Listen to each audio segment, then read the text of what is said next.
ange déchu qui règne sur l'océan Atlantique, la reine de côte. J'étais un agent du royaume marin, un jour. Quand je me promenais dans la ville, j'ai vu des affiches d'une croisade organisée par l'archevêque récemment décédé. J'ai attendu la date de l'événement, quand est venu le jour où la croisade en plein air avait lieu, et le ministre était en train de prêcher. Je regardais d'un certain endroit, j'ai commencé à faire des formules incantatoires pour provoquer la pluie, afin de perturber la réunion évangélique. Grâce à mes formules incantatoires il a commencé à pleuvoir, et la pluie a dispersé et désorganisé les gens dans la croisade, et beaucoup de gens ont commencé à courir à l'abri. Immédiatement l'archevêque ferma les yeux et ordonna à la pluie de s'arrêter au nom de Jésus-Christ, et la pluie s'arrêta brusquement. En conséquence le peuple a commencé à retourner sur le terrain. Après 1 heure, la foule a vraiment doublé. C'était une défaite pour moi. Je n'avais jamais vu personne contrecarrer mes pouvoirs. J'ai abandonné. Quand j'ai rencontré la reine, elle m'a dit la raison pour laquelle j'ai été vaincu. Elle a dit que vous ne pouvez pas battre cet homme de Dieu mais je sais comment augmenter vos pouvoirs. Je vous emmènerai en Inde pour une initiation. Vous pourrez facilement vaincre ces gens. La reine m'a arrangé un rendez-vous, où elle est venue physiquement me rencontrer, et nous avons pris un taxi pour une zone que je ne connaissais pas bien. Nous nous sommes tous les deux promenés dans une forêt jusqu'à un arbre en particulier. Elle fut des incantations et un côté de l'arbre s'est ouvert en deux, comme une portail dimensionnelle, et nous sommes entrés. Nous étions déjà à un autre endroit. J'ai vu des panneaux indicateurs dans les rues. J'ai réalisé que nous étions à Mumbai en Inde. La reine m'a dit l'arbre secoué est utilisé pour voyager physiquement à n'importe quel endroit géographique du monde comme une voiture, et j'ai été emmené à une cérémonie organisée dans un grand centre de conférences de la ville, assisté par divers occultistes de différentes parties du monde. On m'a dit qu'il était temps pour le baptême. J'ai reçu un dépliant à lire. Alors que j'étais sur le point de poser une question, la reine a disparu. J'ai réalisé que j'étais seul.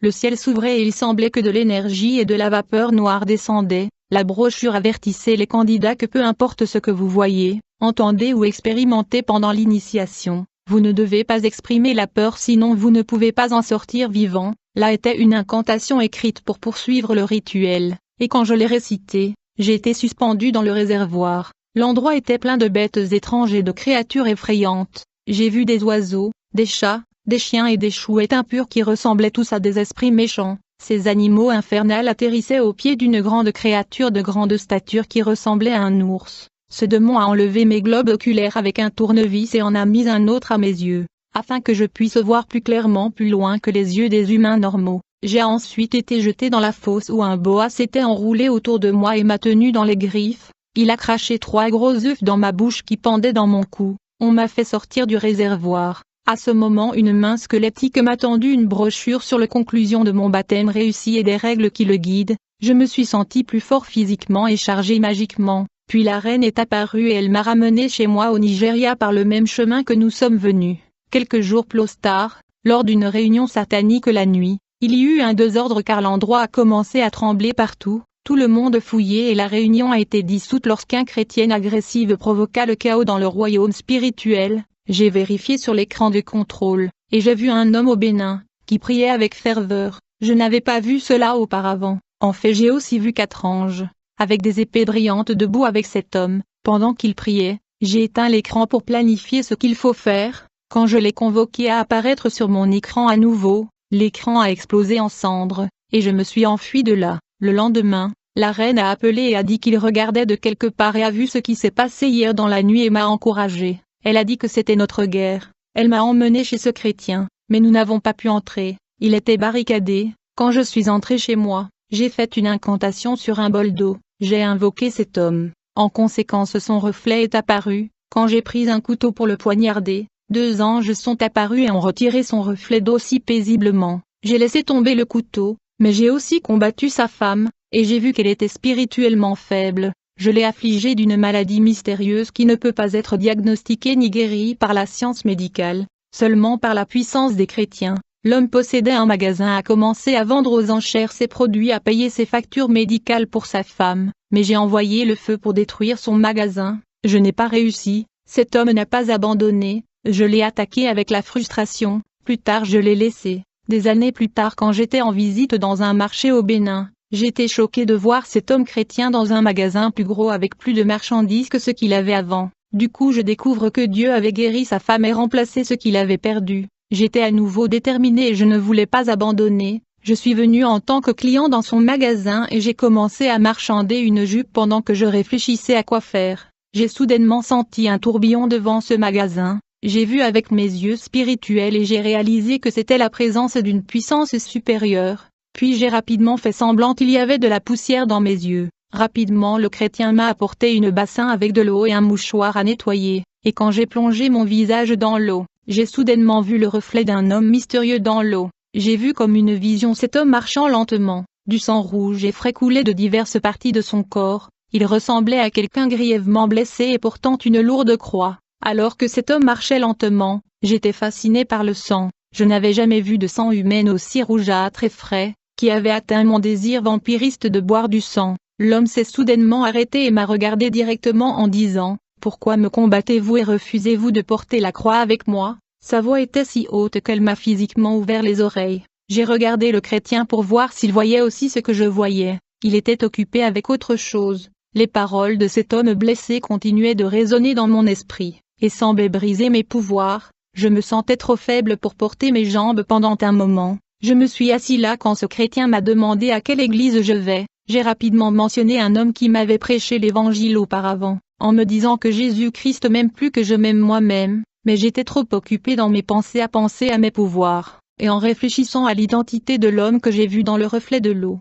Quand je suis entré à la maison, les paroles de cet homme n'ont pas cessé d'affecter mes oreilles. À chaque fois j'essayais de me souvenir de l'image de l'homme, mes pouvoirs semblaient se désintégrer. J'étais nerveux. Quand je me suis souvenu de la reine, je l'ai invoquée, mais elle n'est pas apparue. Plus tard, quand elle est arrivée, j'ai commencé à lui raconter mon expérience, afin qu'elle résolve l'énigme. Qui était cet homme que j'ai vu dans l'eau portant la croix et le sang versé? La reine de Côte était vraiment surprise d'entendre cela. Elle réfléchissait et a affirmé qu'elle n'avait vu personne, mais elle a noté que j'avais l'air blessé. J'ai recommencé à lui dire ce que j'avais vu. Elle m'a demandé pourquoi veux-tu me détruire. Ma reine s'est arrêtée un instant, et a agité la tête et dit, cet homme que vous avez vu, est connu et appelé par tout le monde dans notre royaume l'homme juste. Il a été battu, moqué et honteusement crucifié afin de libérer l'humanité de nos griffes de l'esclavage du péché, et de nos pouvoirs, que nous utilisons pour faire mal intentionnellement. Il était vraiment un envoyé de Dieu, comme nous étions autrefois dans les services de Dieu,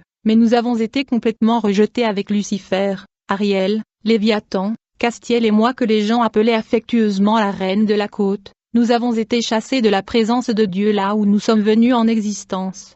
Après avoir été bannis du ciel, nous avons tous été dispersés partout dans l'univers terrestre.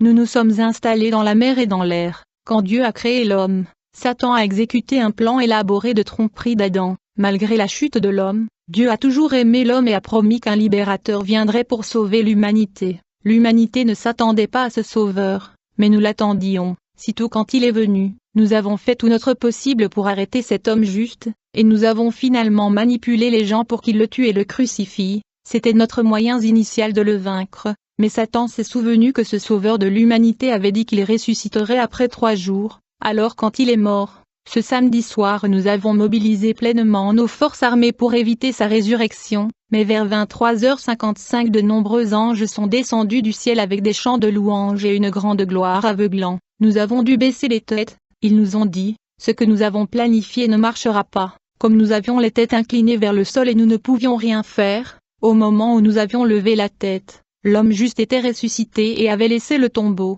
cet homme juste est l'amour de Dieu pour tout le monde. Nous avons frappé son talon, mais il nous a fait écraser la tête. Son sang est ce que vous avez vu dans le reflet. Son sang est toujours utilisé par ceux qui croient en lui pour nous écraser la tête. En fait, ceux qui ont cru en lui sont si nombreux et divers. J'ai demandé à la reine, est-ce que cet homme travaille avec les pouvoirs de notre royaume? Elle a répondu, nous n'avons aucune valeur pour son royaume. Seuls les humains ont de la valeur à ses yeux. Nous ne valons rien aux yeux de Dieu et nous sommes condamnés. En fait, quiconque ne rejoint pas ces chrétiens est condamné comme il est écrit dans son livre. Alors j'ai demandé à la reine si le bel homme est plus puissant que nous. Il semble que nous ne pouvons pas nous réconcilier avec lui. La reine a répondu qu'il est trop tard pour nous, car Dieu a fixé une date pour nous tous, où nous ferons face à la destruction dans le lac de feu et du soufre. Nous serons dépouillés de nos pouvoirs, nous serons dépouillés de nos royaumes, nous serons totalement détruits. Puisque tu es notre semence, tu feras également face à ce jugement. Je voulais poser plus de questions mais la reine a dit qu'elle était fatiguée de mes questions, mais que le ferai-je plus tard. Elle m'a embrassé puis a disparu. Après son départ je me suis plus endurci plus qu'avant. J'ai raisonné dans mon cœur puisque nous finirons par être détruits par Dieu. Je dois être sûr de tricher, tuer et détruire autant de vies que possible avant de finalement te faire face à la hache du jugement. Ce soir, là, j'ai utilisé mes pouvoirs pour couvrir spirituellement les principales routes reliant deux États voisins, ce qui a entraîné un accident, qui a été rapporté en 1985. Environ 80 vies ont été prises. 3 survivants de l'accident sanglant étaient des chrétiens. Ils étaient inconscients sur le site et j'ai décidé de procéder à leur assassinat physique. J'ai localisé l'hôpital où ils ont été emmenés pour traitement. Je suis arrivé au bureau, j'ai cherché le dossier des patients, j'ai pu sortir le dossier des 3 survivants. J'ai regardé depuis le bureau avec mes yeux spirituels pour voir si les cibles dormaient, mais je n'ai pas pu les exterminer à cause du puissance opposée. Je suis parti et je suis retourné à la maison. La reine est apparue, il avait l'air heureux. Elle m'a annoncé en ce moment qu'il y avait de la joie dans tous les royaumes des ténèbres à cause de l'accident. Elle dit même Satan vous a envoyé des salutations. La reine m'a également informé qu'il cherchait un temple spirituel pour que j'aille en temps voulu. L'endroit serait consacré pour moi. J'avais une amie qui s'appelait Judy qui était ma meilleure amie. Nous nous rendions visite chez nous. Nous jouions au football ensemble et y sortions ensemble. Et les 2 familles étaient aussi amies. Un bon matin, nous sommes sortis nager dans une rivière et cela a duré des heures. Quand j'ai eu fini, j'ai regardé autour de moi et je n'ai pas trouvé Judy. Je suppose que Judy était partie avant moi. Cette nuit-là, les parents de Judy sont venus chez moi à la maison pour demander où se trouvait mon amie. Je leur ai dit que nous étions allés nager et qu'elle était rentrée chez elle plus tôt. Une équipe a commencé à chercher frénétiquement et il a été révélé qu'il s'était noyé. Son corps a été retrouvé quelques jours plus tard. Pendant 3 jours j'ai regretté la mort de mon ami incapable de manger. Pendant cette période, la reine n'est pas apparue. Je savais que le royaume des ténèbres était derrière cela. Le 4e jour où la reine est apparue quand j'étais à la maison, j'ai commencé à pleurer en lui demandant pourquoi elle avait tué mon ami. La reine n'a montré aucune émotion. Elle a dit qu'en vertu des protocoles du royaume, vous ne devez pas être renvoyé sur terre après votre capture initiale dans le l'onde sous-marine, et maintenant qu'elle est morte, sa mort apaisera nos divinités. Étant donné que la victime devait être quelqu'un que vous aimiez, nous n'avons pas d'autre choix que de sacrifier une personne. Vous ne devez jamais montrer de la tristesse après tout votre entraînement et exposition à notre système. Ce plan insidieux du royaume des ténèbres de tuer Judy a eu du succès parce que ni Judy ni ma famille n'étaient des chrétiens, nous laissant ainsi exposés au pouvoir occulte. Maintenant, je veux vous dire bien-aimés comment tout a commencé. Je suis Rose du Cameroun née 2 fois, dans le satanisme et le christianisme. Mes parents étaient des pêcheurs et des sorciers célèbres au Cameroun. J'avais 2 sœurs plus jeunes. Un bon matin lors de nos sorties de pêche, mes parents ont été impliqués dans un accident de bateau et les 2 se sont noyés dans le lac.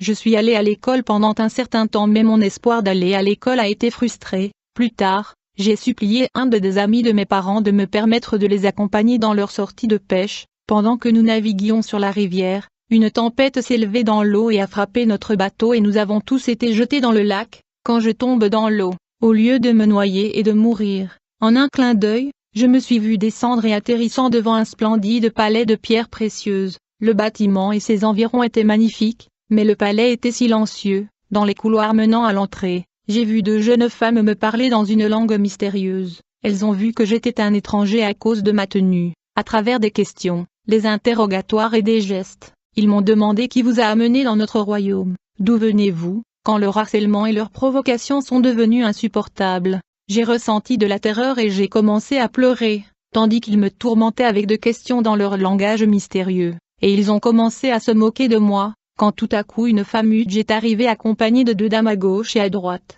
Elles avaient une très belle apparence, la dame du milieu avait une présence dominante, vers qui elle venait moi. Les dames qui m'interrogeaient ont brusquement cessé de rire et se sont inclinées devant la dame dominante avec révérence. La mystérieuse dame dominante m'a regardée et s'est présentée à moi en disant « Je suis la reine de Côte », elle a dit à toutes ces femmes. Cette dame est l'un de mes agents et mon invité spécial, elle m'a dit que je t'attendais depuis un moment. Tes parents étaient mes serviteurs, mais ils étaient trop têtus même si je leur ai donné de nombreuses occasions de remplir leurs obligations. Puisqu'ils étaient devenus têtus j'ai dû les éliminer. Elle m'a demandé si tu aimerais voir tes parents. Puis elle m'a conduit dans un hall spacieux avec un sol bien carrelé et très bien rangé. Un placard ouvert où j'ai vu les têtes décapitées de mes parents. J'ai été choquée et j'ai eu des ennuis. J'étais remplie de douleur. Elle est allée ouvrir un autre placard en me montrant les têtes de mes sœurs semblant toutes fraîchement conservées. Je me suis effondrée et j'ai pleuré, lui demandant, comment pouvez-vous être heureux de voir ce meurtre de ma famille?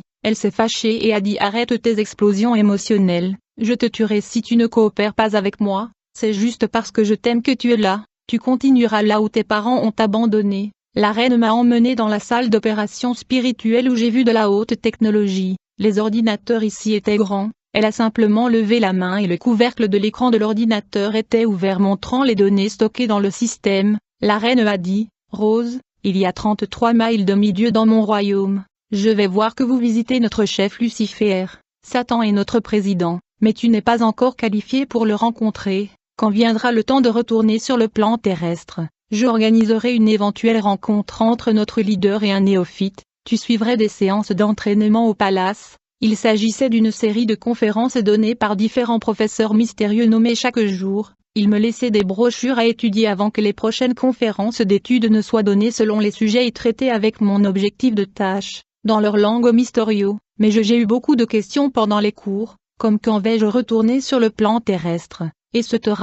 Mes professeurs me disent que les réponses seront fournies le moment venu. Je leur ai demandé depuis combien de temps j'étais dans votre royaume. Ils m'ont depuis 9 ans, bien que j'ai eu l'impression d'être là depuis quelques mois. Le repas servi dans ce monde sous-marin était de la viande de sang. Comme je refuse de manger cela, des serviteurs ont été chargés de me fournir divers fruits. On m'a présenté un arbre à l'extérieur dans un endroit. Cet arbre avait toutes sortes de fruits qui poussaient dessus. Chaque fois que j'avais faim, j'y allais pour me nourrir. Un jour, la reine m'a appelé dans sa chambre privée et m'a parlé des avantages de manger son repas de chair et de sang humain. Elle a dit qu'il n'y avait rien de vraiment mauvais à ce sujet, vous devez vraiment manger de la chair et du sang si vous voulez réussir dans ce plan marin d'existence. Elle m'a dit de manière flagrante que rien n'est cuit ici dans ce monde. Depuis que je ne voulais pas se conformer, elle m'a enfermé dans une pièce contenant environ 5 réfrigérateurs, qui contenaient de la viande humaine. Plus tard, j'ai finalement décidé d'essayer ces viandes. Quand j'ai goûté cette viande humaine,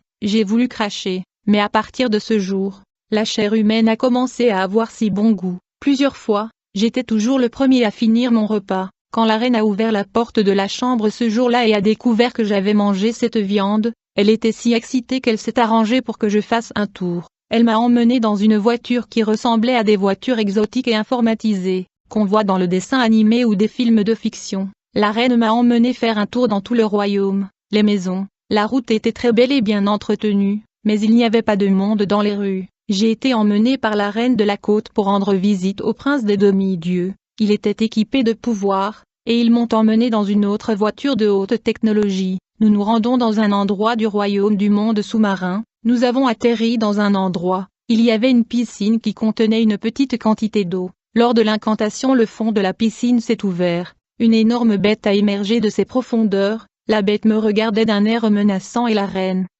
lui a parlé dans un langue inconnue, que la bête semblait comprendre. Et la reine m'a dit je vous laisse la bête et je viendrai te chercher. Je voulais m'enfuir avec elle, mais elle m'a jeté directement sur la bête. Je me suis retrouvé en train de descendre avec lui. Enfin j'ai vu un grand supermarché qui dépassait le plus grand supermagasin du monde en taille et la beauté, dans lequel j'ai vu tous les matériaux ou accessoires utilisés au pays des hommes. J'ai vu des jouets, des instruments informatiques, des instruments de musique, des produits de beauté et des livres d'occultisme sur les étagères contenant ces livres démoniaques. J'ai trouvé clairement écrit qui sont des livres utilisés par les praticiens de la magie occulte dans le monde physique. J'ai également visité des étagères contenant de la chair et du sang humain, où j'ai mangé de la chair humaine et bu du sang. Finalement la reine est apparue dans un magasin gigantesque. La reine me dit que votre mission est de transporter toutes les marchandises que vous avez vues à la surface du plan terrestre par tous les moyens possibles.